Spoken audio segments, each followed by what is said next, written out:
Hi guys, আশা করি তোমরা সকলেই খুব ভালো আছো। আমিও খুব ভালো আছি। সেই দিন ছিল গুড ফ্রাইডে, তাই ছুটির দিনটা একটু ভালো মতন করে কাটাতে চাই।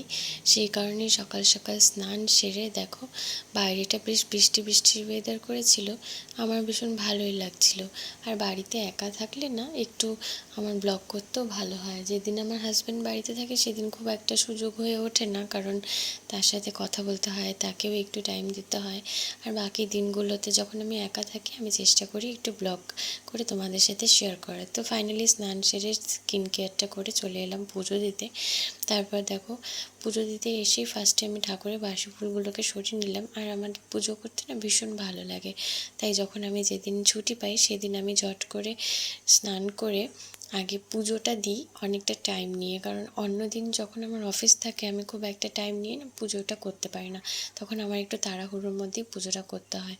তো যাই হোক, পুজো সেরে সব কিছু সেরে আমি লাঞ্চের জন্য চলে এলাম।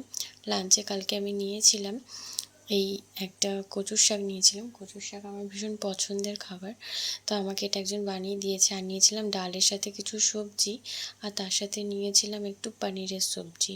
পনিরও আমার ভীষণ ফেভারিট। আমি ভেজিটেরিয়ান না, বাট আমার পনির খেতে ভীষণ ভালোই লাগে। তারপর আমি ফাইনালি খেতে বসে গেলাম। তো আশা করি ব্লগটা তোমাদের ভালো লেগেছে। যদি ভালো লাগে please like, share and subscribe.